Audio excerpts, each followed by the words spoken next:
Françoise Frémiot naît le 23 janvier 1572 à Dijon.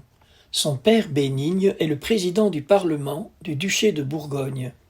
À 18 mois, Jeanne perd sa maman. Elle est éduquée par sa tante, mais son père veille à sa formation religieuse.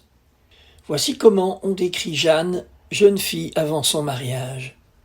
Elle est, je cite, belle, gaie, simple, clairvoyante, décidée et profondément appliquée à ses devoirs de chrétienne. Fin de citation. En 1592, elle épouse Christophe de Rabutin, baron de Chantal. Ils forment un couple très uni. Ils ont 6 enfants, les 2 premiers sont morts-nés. Leur fils aîné est le père de la fameuse marquise de Sévigné. Son mari est souvent absent, et c'est Jeanne qui gère avec brio le domaine familial.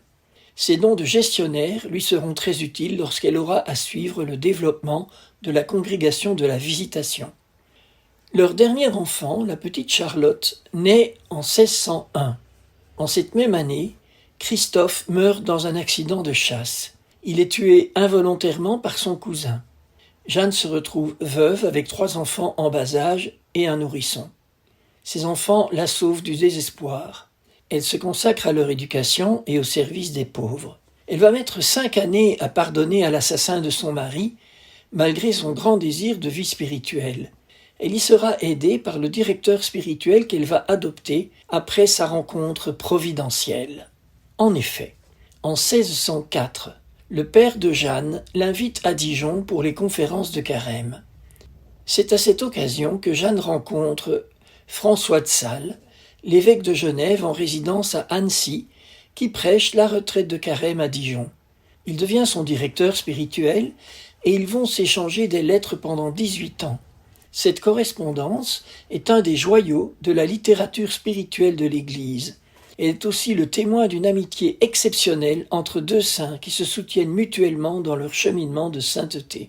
Jeanne et François forment un de ces duos de saints qui abondent dans l'histoire de l'Église et que, vous le savez, j'aime souligner parce que cela montre une grande vérité. On ne devient jamais saint tout seul. Peu à peu, Jeanne ressent un appel à la vie religieuse, confirmé par François de Sales, mais elle se consacre d'abord à l'éducation de ses enfants. Elle fait un vœu privé de chasteté. Elle décide de ne pas se remarier et, après avoir établi ses enfants, de se consacrer tout entière à des œuvres de charité. Sa petite Charlotte meurt en 1610 à l'âge de 9 ans. Désormais, Jeanne n'a plus charge de famille, elle peut s'engager dans la vie religieuse. Son père et son frère résistent un peu. Il faut toute l'éloquence persuasive de François de Sales pour les convaincre de la réalité de la vocation de Jeanne. Le 29 mars 1610, elle quitte sa famille et part pour Annecy avec 2 de ses filles, Marie-Aimée et Françoise. Elle arrive à Annecy le 4 avril et c'est là qu'elle fonde avec François de Sales l'ordre de la Visitation Sainte-Marie. C'est en 1616 qu'elle se consacre définitivement à Dieu. La jeune congrégation se développe rapidement. Il y a déjà 13 monastères en 1622, année de la mort de saint François de Sales, mort qui est une lourde épreuve pour Jeanne. Il y en aura 87 en 1641, année de la mort de la fondatrice. Pour suivre tout ce développement, Jeanne de Chantal voyage beaucoup. Elle se déplace toujours à cheval, même lorsque son âge sera avancé. Elle visite et fonde de nouveaux monastères. Les fondations ne sont pas simples. Jeanne rencontre souvent des résistances, des persécutions, qu'elle affronte avec résolution et courage. Elle essaye aussi de résister à la trop rapide expansion de sa congrégation. « Nous nous multiplions trop, dit-elle, je ne cesse de le dire, mais on ne me croit pas. Que cette multitude de maisons qu'on n'a pas moyen de soutenir, tant au spirituel qu'au temporel, me fait grand-peine. » Fin de citation. Parallèlement, sa réputation de sainteté se répand. Mais elle reste humble et continue à servir les malades et les pauvres, comme le veut le charisme de la Visitation. En 1627, son fils, Celse Bénigne, le papa de la marquise de Sévigné, est tué au combat à l'île de Ré. C'est une grande douleur pour Jeanne, qui, même si elle est religieuse, n'en demeure pas moins mère. Après la mort de François de Sales, Jeanne se rapproche de Vincent de Paul, auprès duquel elle cherche une direction spirituelle.